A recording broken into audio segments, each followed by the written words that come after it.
Welcome back. You're still watching Morning Live. Now, during the COVID pandemic, StartupBootcamp launched its online platform that enables startups to access the complete library of content, group workshops, one-on-one mentoring, collaborative sessions with entrepreneurs in residence, and invite-only discussion forums with founders from around the globe.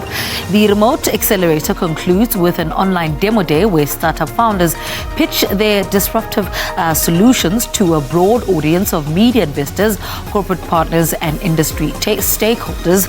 Now, to share more on the innovation and Startup Bootcamp, we're joined by Jocelyn Nyaguse, marketing lead, Startup Bootcamp.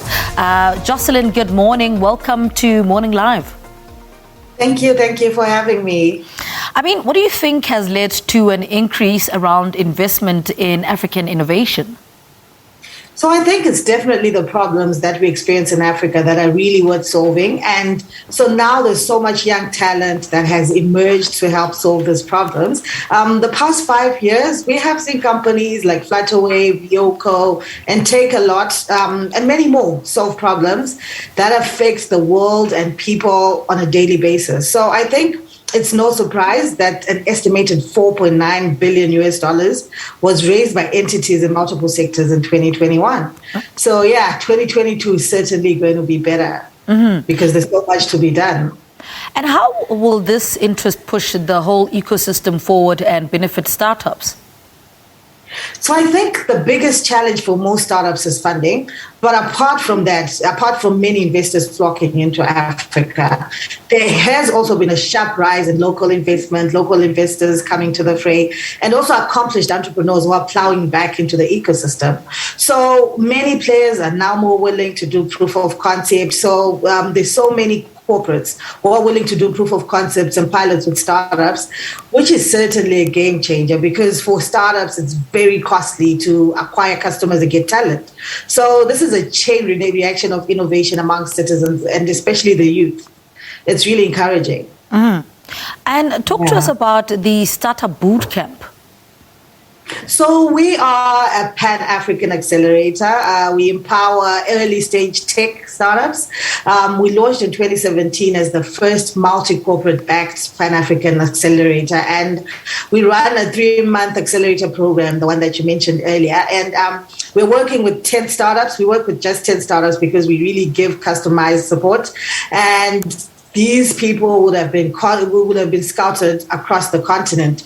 So the startups have access to a library of content. You spoke about mentoring and support, but also we have a very strong corporate startup collaboration mandate. So most of our startups get to work with corporates and prove their concepts. And most recently, we've collaborated with the government of Senegal. So now these startups also have public support. They can deal with issues concerning public health and everything like that because they have access.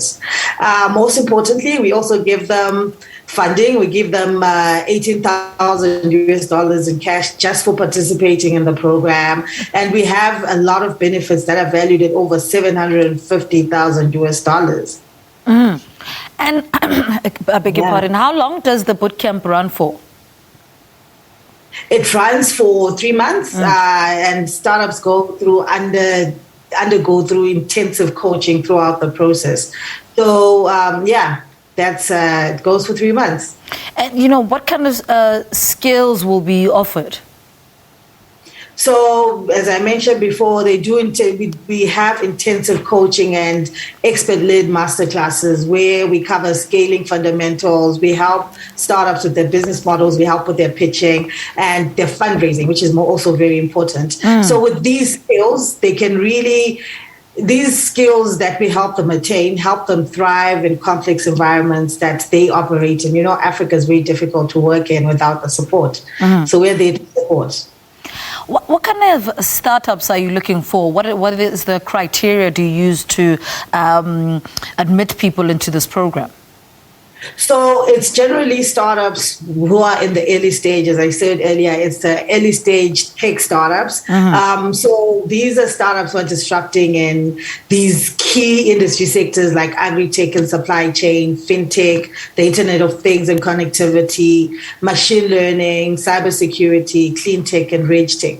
So it's open for all African startups, whether you're from South Africa or Nigeria, Senegal. We support startups from across the continent. And why is this such an important aspect of what you do on a daily basis?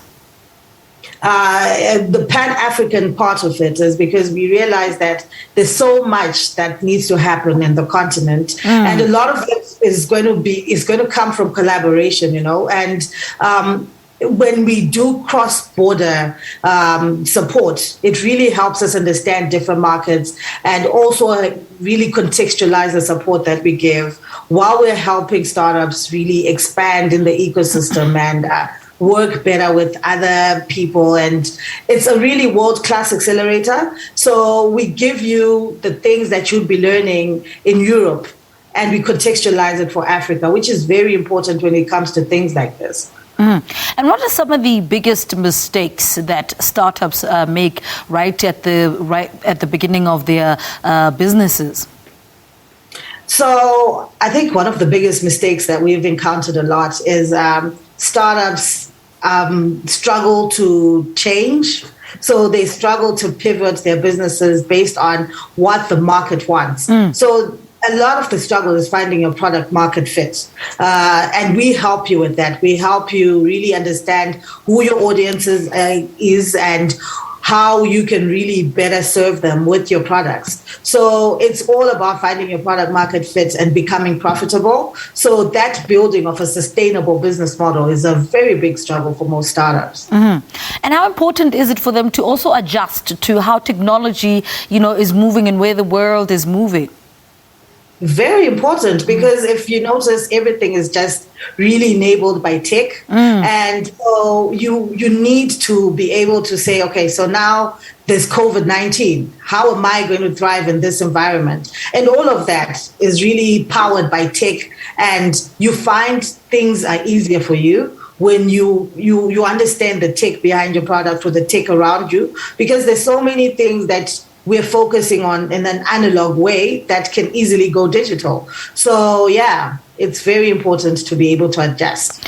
And do you offer the skills to make sure that these startups, for instance, they'll be doing business and there'll be four other people in the same industry? Do you also offer them skills to say, well, look, you can do things differently so that you don't look the same? Yeah. So the key thing is nothing is new under the sun. We all know this.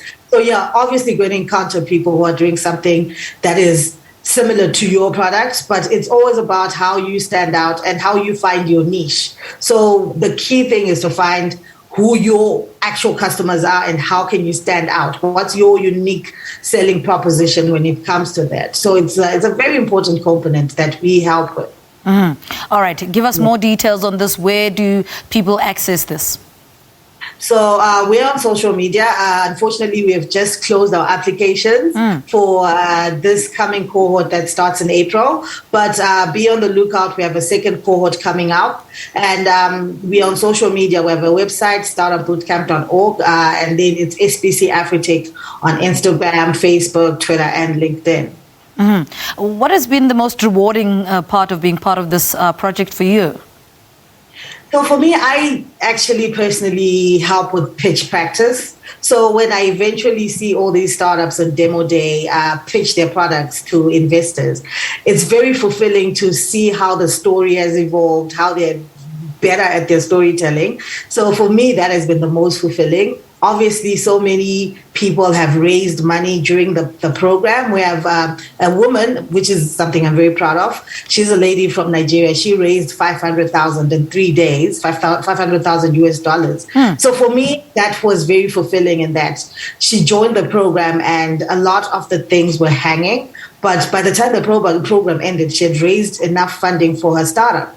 So it's very fulfilling. All right, Jocelyn, thank you so much for talking to us. Good luck with this year's program. She was talking to us, Jocelyn Nyaguse, and she's marketing lead, Startup Bootcamp, on its contribution to help the young startups in Africa whose innovative ideas are creating a difference in their communities.